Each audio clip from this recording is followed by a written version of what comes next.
Nagsimula sa hindi kita kilala hanggang sa nauwi sa mahal kita.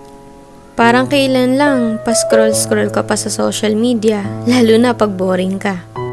Yung tipong tamang like at shared post lang pinagkakalibangan mo.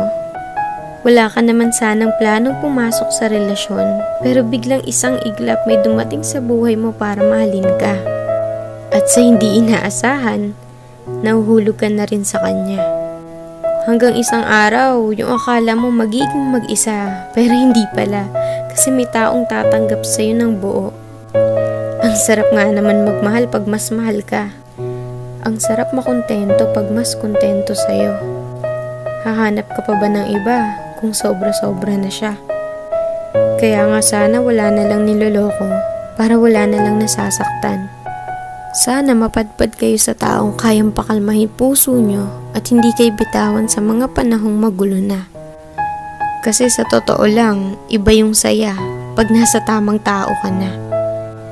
Yung tipong kahit hindi mo siya palaging kasama o nakikita, alam mo hindi niya magagawang ipagpalit ka sa iba. Kasi una pa lang, ikaw lang talaga nag-iisa sa buhay niya.